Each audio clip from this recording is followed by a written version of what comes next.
Welcome to exam Guruji भाई Arvind sir. Uttar Pradesh police assistant operator head operator के लिए डेली क्लास चलाया जा रहा है। दोस्तों 2-3 दिन क्लास नहीं चल पाया, जिसका मुख्य कारण था कि मुझे छुट्टी मिली होली की और मैं अब घर पे चला गया था। घर पे आपको पता है कि घर पे आप जब चले जाएंगे तो क्लास नहीं हो पाता है मेरे भाई, तो इसलिए मैं क्षमा प्रार्थी हूँ। डेली आपके लिए क्लास आएगा।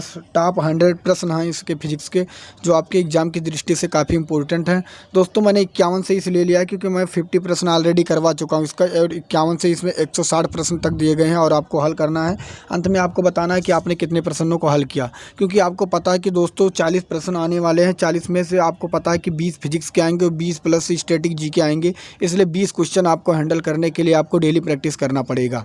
और फिजिक्स में आप अगर अपने आप को बेहतर बना सकते हैं तो आप प्रैक्टिस से ही बेहतर कर सकते हैं।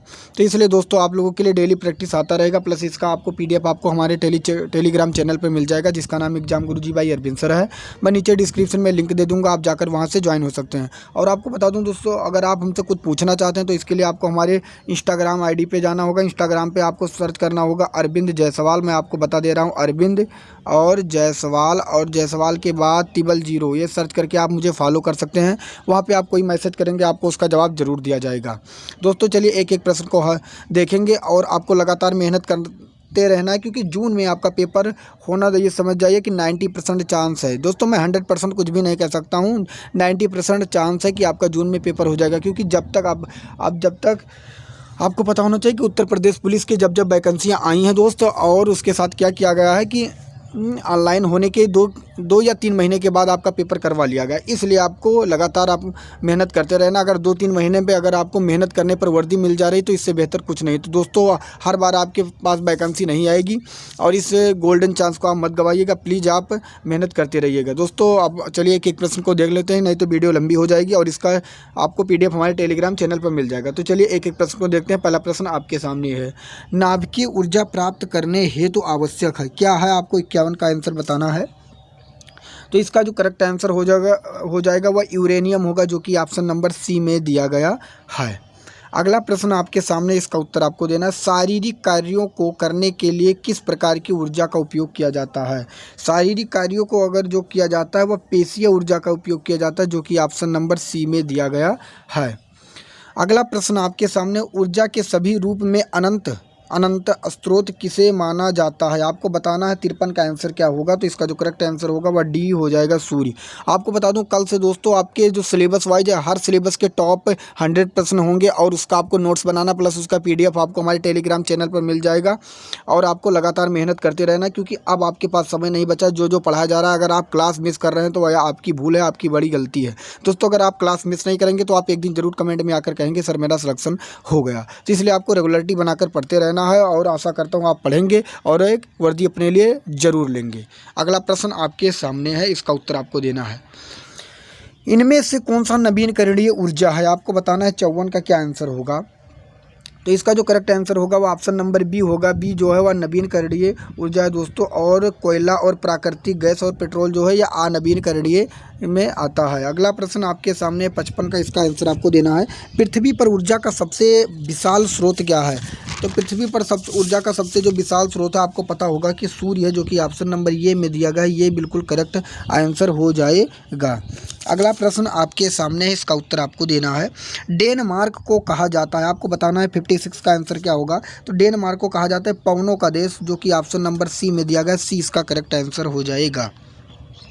सौर सेल बनाने के लिए किस धातु का उपयोग किया जाता है? 57 का आंसर आपको देना है। क्या होगा मेरे भाई? दोस्तों मैं आपको बता दूं, आपको रेगुलरिटी बनाकर पढ़ते रहना अपने लिए, न सिर्फ अपने मम्मी पापा के लिए। आपको एक सीट जरूर लेकर दिलाना, क्योंकि ये हर बार असिस्टेंट ऑपरेटर की वैकेंसी नहीं आने वाली है। अब ये 2022 के बाद शायद ही 2028 या 29 में आपको देखने को मिले, और आप ओवर एज हो चुकेंगे तब तक। इसलिए आप इस चांस को मत गवाइएगा और एक सीट अपने लिए ज़रूर लीजिएगा मेरे भाई। बस आपको लगातार मेहनत करने की ज़रूरत है। तो 57 का आंसर बताना है। सौर सेल बनाने के लिए किस धातु का उपयोग किया जाता है? 57 का जो आंसर होगा वह होगा B, सिलिकॉन इसका करेक्ट आंसर हो जाएगा। सौर सेल और सौर ऊर्जा को किस ऊर्जा में रूपांतरित करते हैं? सौर सेल सौर ऊर्जा को किस ऊर्जा में रूपांतरित करते हैं? 58 का आंसर जो होगा वह होगा विद्युत ऊर्जा में, जो कि ऑप्शन नंबर A में दिया गया है। ये इसका करेक्ट आंसर होगा। निम्न में से किसका उपयोग खाना बनाने वाले ईंधन के रूप में नहीं किया जाता है? 59 का आंसर आपको बताना है जो इसका करेक्ट आंसर होगा। दोस्तों एलपीजी, बायोगैस, कोयला तीनों को किया जाता है लेकिन सीएनजी का नहीं किया जाता, तो correct answer option number C सही हो जाएगा। अगर आपको किसी को कोई मैसेज करना तो आप मुझे इंस्टाग्राम पर फॉलो कर सकते हैं, मैं आपको बता दिया दोस्तों। इंस्टाग्राम पर आपको सर्च करना होगा अरविंद जायसवाल 003 और वहाँ पर आप प्लीज़ मुझे ज़रूर फॉलो करिएगा।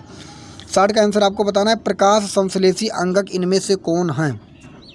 60 का आंसर जो होगा वह दोस्तों होगा ऑप्शन नंबर सी, हरित लवक होते हैं जो कि ऑप्शन नंबर सी में दिया गया, सी इसका करेक्ट आंसर हो जाएगा। कार्य का मात्रक क्या है? आपको बताना है कार्य का मात्रक क्या है। कार्य का जो मात्रक है दोस्तों वह जूल है और ऊर्जा का जो मात्रक होता है वह भी जूल होता है जो कि ऑप्शन नंबर बी में दिया गया है, बी इसका करेक्ट आंसर हो जाएगा।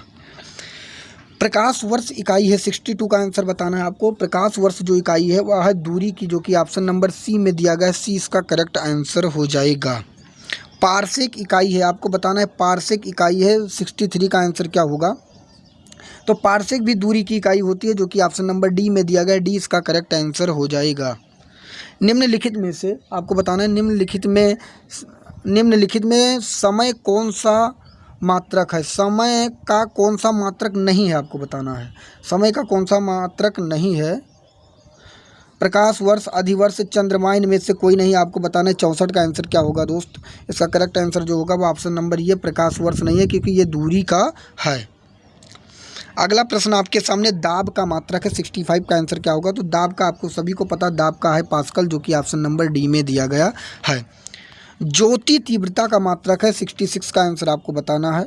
ज्योति तीव्रता का जो मात्रक है वह कैंडला है जो कि ऑप्शन नंबर बी में दिया गया है, 20 का करेक्ट आंसर हो जाएगा। दोस्तों आपको रेगुलरिटी बनाकर पढ़ना है दोस्तों, मैं आपको बता दूं क्योंकि अगर आप भी इस समय नहीं पढ़ते हैं तो आप एक समझिए अपना गोल्डन अवसर या सुनहरा अवसर गंवा रहे हैं।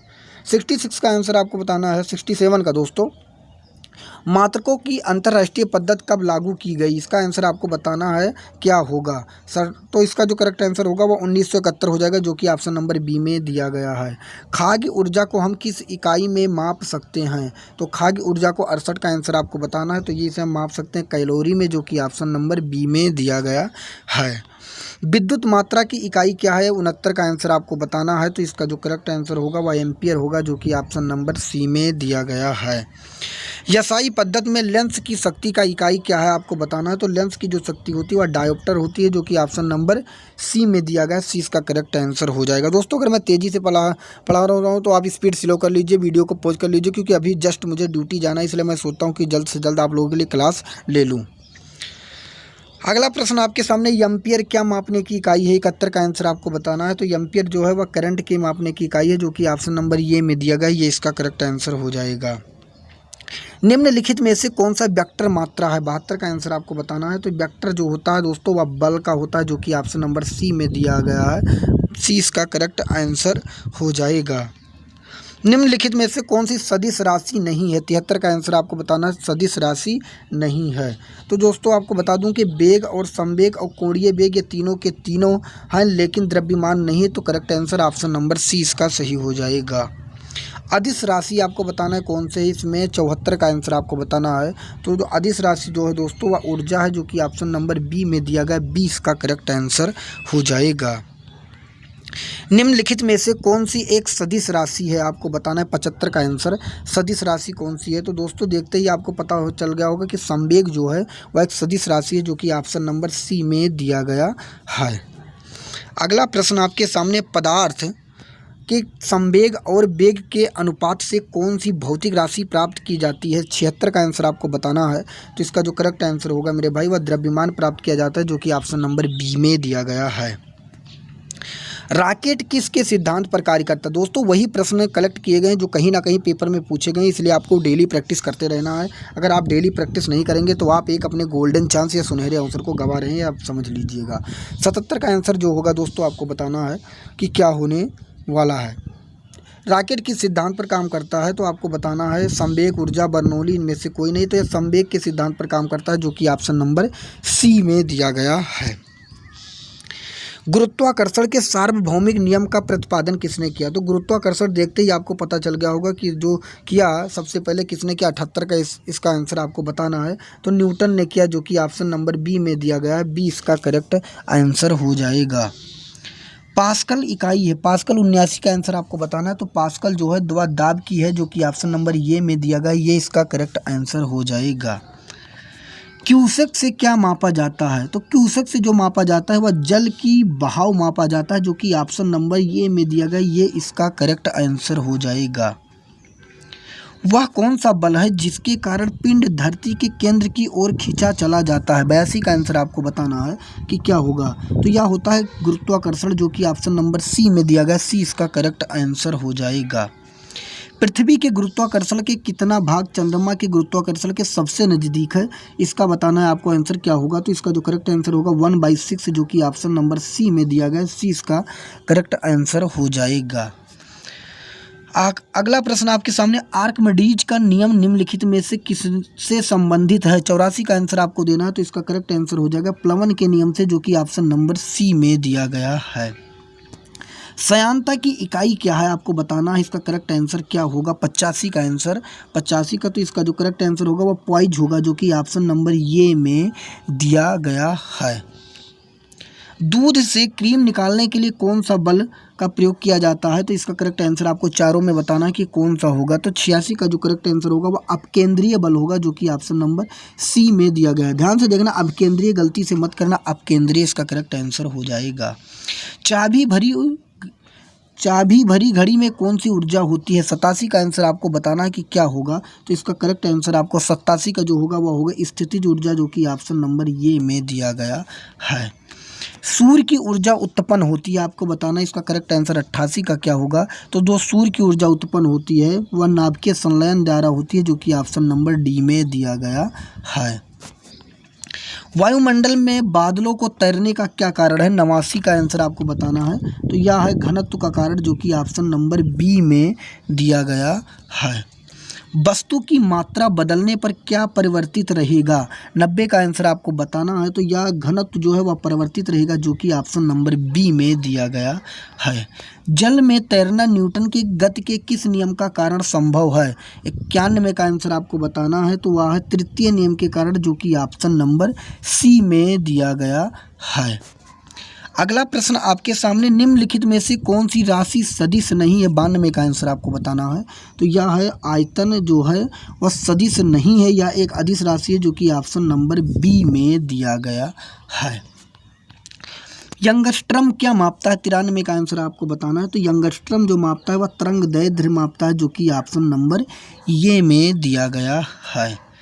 किस वैज्ञानिक ने सर्वप्रथम बर्फ के 2 टुकड़े को आपस में घिसकर पिघला दिया था? 94 का आंसर आपको बताना है कि क्या होगा। तो इसका करेक्ट आंसर होगा डेवी, जो कि ऑप्शन नंबर सी में दिया गया है।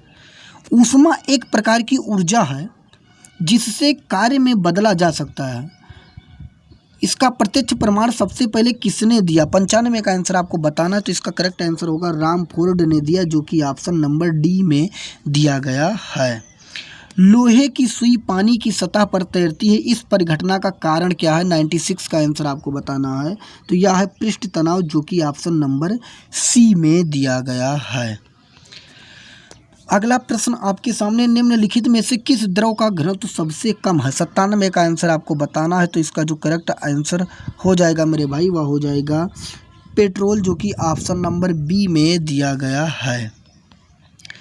एक हॉर्स पावर में कितने वाट, 1 हॉर्स पावर कितने वाट के बराबर होता है? 98 का आंसर आपको बताना है। तो इसका जो करेक्ट आंसर होगा वह 746 वाट, जो कि ऑप्शन नंबर डी में दिया गया, डी इसका करेक्ट आंसर हो जाएगा। बर्नौली प्रमेय आधारित है, 99 का आंसर आपको देना है। जो बर्नौली प्रमेय है दोस्त, वह जो है वह ऊर्जा संरक्षण पर आधारित है, जो कि ऑप्शन नंबर ये में दिया गया है।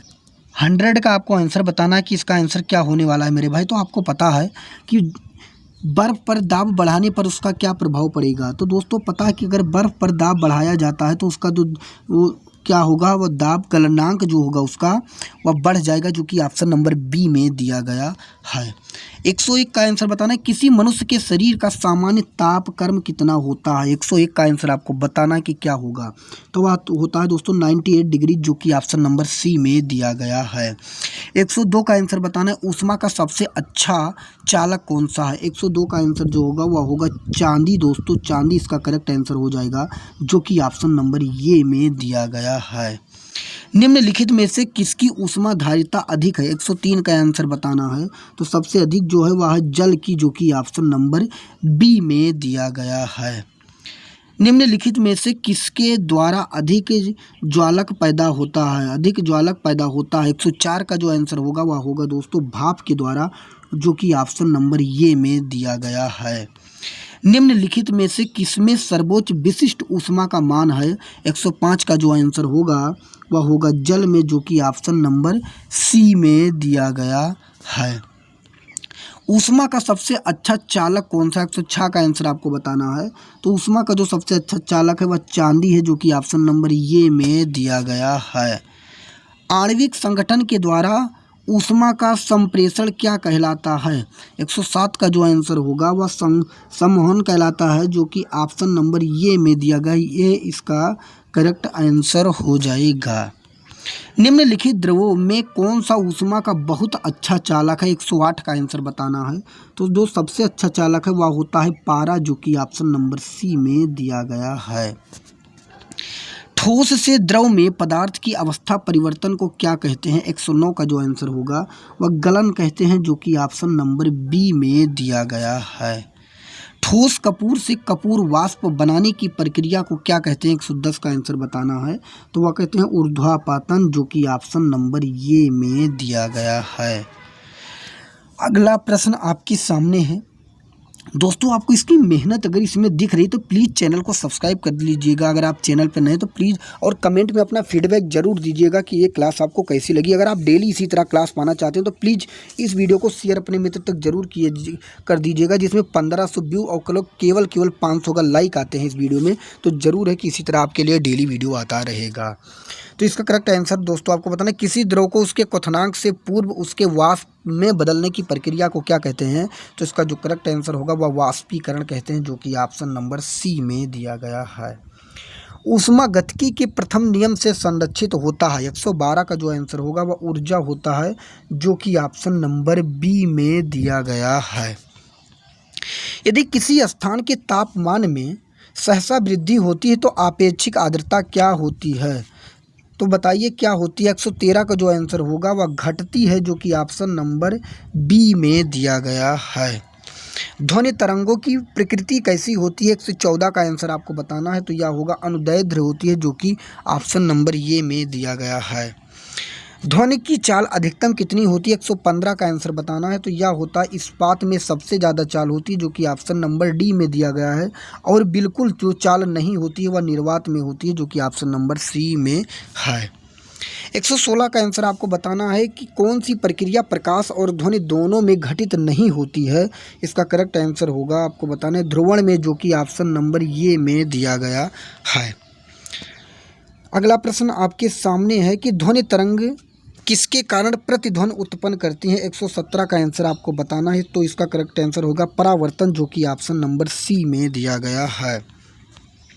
रेडियो का समस्वरण स्टेशन उदाहरण है? 118 का जो आंसर होगा वह होगा अनुनाद, जो कि ऑप्शन नंबर ये में दिया गया है। डॉपलर प्रभाव संबंधित है? 119 का आंसर आपको बताना है कि क्या होगा। तो डॉपलर प्रभाव जो है वह ध्वनि से संबंधित है, जो कि ऑप्शन नंबर सी में दिया गया है। कौन सी तरंगें शून्य में संचरण नहीं कर सकती हैं? 120 का आंसर बताना है। तो वह होगा दोस्तों ऑप्शन नंबर बी, ध्वनि में नहीं कर सकती, जो कि ऑप्शन नंबर बी में दिया गया है। 121 का आंसर आपको बताना है कि ध्वनि नहीं गुजर सकती है। तो इसका जो करेक्ट आंसर होगा वह निर्वात से नहीं गुजर सकती, जो कि ऑप्शन नंबर बी में दिया गया है। अगला प्रश्न आपके सामने है, सबसे अधिक तीव्रता की ध्वनि जो उत्पन्न करता है वह कौन करता है? तो इसका जो करेक्ट आंसर हो जाएगा वह बाघ, जो कि ऑप्शन नंबर ये में दिया गया है। ध्वनि का वेग अधिकतम होता है? तो जो ध्वनि का वेग सबसे ज़्यादा होता है वह कहाँ पे होता है आपको बताना है इन चारों में कि किस में ज़्यादा होता है। तो वह लोहा में होता है, जो कि ऑप्शन नंबर ये में दिया गया है।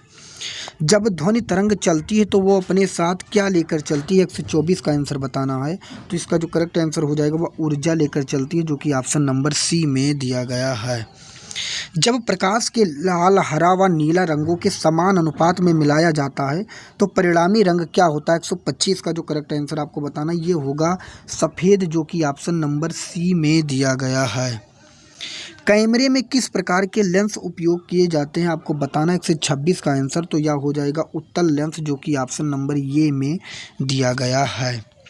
नेत्रदान में दाता की आंख के किस हिस्से को प्रतिरूपित किया जाता है। 127 का आंसर आपको बताना है, तो यह होगा कर्निया, जो कि ऑप्शन नंबर बी में दिया गया है। मनुष्य की आंख में प्रकाश तरंगे किस स्थान पर स्नायु उद्योगों में परिवर्तित होती हैं आपको बताना। 128 का आंसर क्या होगा तो इसका जो करेक्ट आंसर होगा ऑप्शन नंबर बी में दिया गया है, रेटिना से।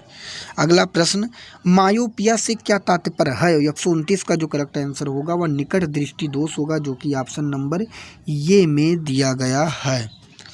दूरबीन का आविष्कार किया था आपको बताना। 130 का आंसर क्या होगा, तो दूरबीन का आविष्कार गैलीलियो ने किया था, जो कि correct answer option number C सही हो जाएगा। पानी से भरे तालाब की गहराई किस कारण कम दिखाई देती है। 131 का आंसर बताना है, तो यह हो जाएगा अपवर्तन के कारण, जो कि ऑप्शन नंबर ये में दिया गया है। साबुन के बुलबुले के चमकीले रंग निम्नलिखित में से किसके कारण होते हैं। 132 का आंसर बताना है, तो प्रकाश के परिकिरण के कारण होते हैं, जो कि ऑप्शन नंबर ये में दिया गया है। निम्नलिखित में से किसमें उच्चतम ऊर्जा होती है। 133 का आंसर बताना है, तो सबसे ज़्यादा जो ऊर्जा होती है 133 में नीले प्रकाश में होती है, जो कि ऑप्शन नंबर ये में दिया गया है। निम्नलिखित प्रकरणों में से किस एक के साथ पद CMY के संबंधित है आपको बताना है। 134 का आंसर होगा, जो होगा ऑफसेट प्रिंटिंग होगा, जो कि ऑप्शन नंबर ये में दिया गया है। जल में वायु का बुलबुला किसके भांति व्यवहार करेगा। 135 का जो आंसर होगा वह अवतल लेंस की भांति दोस्तों, जो कि ऑप्शन नंबर सी में दिया गया है। प्रकाश की गति किसके बीच से जाते हुए न्यूनतम होती है। 136 का आंसर आपको बताना है, तो इन चारों में सबसे कम होती है कांच से, जो कि ऑप्शन नंबर सी में दिया गया है। किसी तारे के रंग से तारे का क्या पता चलता है। 137 का जो आंसर होगा वह तारे का ताप पता चलता है, जो कि ऑप्शन नंबर बी में दिया गया है। निम्नलिखित तिथियों में से किसमें दोपहर को आपकी छाया सबसे छोटी होती है। 138 का आंसर आपको बताना है, 21 जून को, जो कि ऑप्शन नंबर डी में दिया गया है। पीले रंग का पूरक रंग क्या है। 139 का आंसर आपको बताना है, तो जो पीले का पूरक रंग है वह होता है नीला, जो कि ऑप्शन नंबर सी में दिया गया है। पानी के ऊपर तेल परत को चमकना उदाहरण क्या है आपको। 140 का आंसर बताना है, तो यह होता है व्यतिकरण का, जो कि ऑप्शन नंबर ये में दिया गया है। तरणताल वास्तविक गहराई से कम गहरा दिखाई देता है, इसका क्या कारण है। 141 का आंसर आपको बताना, जो कि ऑप्शन नंबर सी में सही हो जाएगा, जो कि अपवर्तन के कारण होता है। अगला प्रश्न आपके सामने है, बाह्य अंतरिक्ष से किसी अंतरिक्ष यात्री को आकाश का रंग कैसा दिखाई देता है। तो इसका जो मुख्य कारण है वह होता है दोस्तों, क्योंकि आप अंतरिक्ष से देखेंगे तो वहाँ पे वायु विद्यमान नहीं होता है, इसलिए वहाँ से जो आकाश का रंग होता है वह काला दिखाई देता है। अगला प्रश्न आपके सामने है, आप बिंदुकता का दोष दूर करने के लिए निम्नलिखित में से किस लेंस का प्रयोग करना चाहिए। 143 का आंसर आपको बताना है, तो इसका करेक्ट आंसर होगा सिलेंडर लेंस, जो कि ऑप्शन नंबर सी में दिया गया है। 144 का आंसर आपको बताना, एक प्रिज्म से गुजरने पर जो प्रकाश सबसे अधिक परिवर्तित होता है वह क्या है आपको बताना है। 144 का आंसर क्या होगा, तो वह होगा बैगनी, जो कि ऑप्शन नंबर बी में दिया गया है। 145 का आंसर बताना है, वस्तुओं का आवेश किसके स्थानांतरण के फलस्वरूप होता है। 145 का जो आंसर होगा वह होगा इलेक्ट्रॉन के फलस्वरूप, जो कि ऑप्शन नंबर सी में दिया गया है। अतिचालक का लक्षण क्या है आपको बताना है। अतिचालक लक्षण जो है 146 का आंसर क्या होगा, वह होगा दोस्तों उच्च पारगम्यता, जो कि ऑप्शन नंबर ये में दिया गया है। 147 का आंसर बताना है, शुष्क सेल है, कैसा सेल बताता है, प्राथमिक, द्वितीय या तृतीय। तो इसका जो करेक्ट आंसर होगा वह प्राथमिक होता है, जो कि ऑप्शन नंबर ये में दिया गया है। त्वरित चालक के आविष्कार किसने किया था। 148 का आंसर जो बताना है, तो इसका जो करेक्ट आंसर होगा वह बेंजामिन फ्रैंकलिन होगा, जो कि ऑप्शन नंबर बी में दिया गया है। विद्युत उत्पन्न करने के लिए कौन सी धातु का उपयोग होता है? 149 का आंसर आपको बताना कि क्या होगा, तो यह होगा यूरेनियम, जो कि ऑप्शन नंबर बी में दिया गया है। दोस्तों ये है आज का लास्ट प्रश्न, और आपको कमेंट करके अपना फीडबैक जरूर देना है कि आपको बताना है क्लास आपको कैसी लगी। अगर आप लोग डेली प्यार देंगे तो 100 प्रश्न आपके डेली साइंस के प्रैक्टिस करवाए जाएंगे। तो इसका आंसर आपको बता देना है कि क्या होगा। विद्युत ऊर्जा को यांत्रिक ऊर्जा में बदलने की युक्ति क्या है, इसका उत्तर आपको कमेंट बॉक्स में देना है। और दोस्तों अगर आप हमें इंस्टाग्राम पे फॉलो करना चाहते हैं तो आपको सर्च करना है अरविंद जायसवाल 000, और टेलीग्राम पर भी कर लीजिए, जिससे आप अपना PDF टाइम टू टाइम लेते रहिए। कल से आपको पूरा सिलेबस वाइज आपको सभी क्लासें मिलेंगी दोस्त। तो मिलेंगे एक दूसरे नेक्स्ट वीडियो में, तब तक के लिए जय हिंद, जय भारत, वंदे मातरम।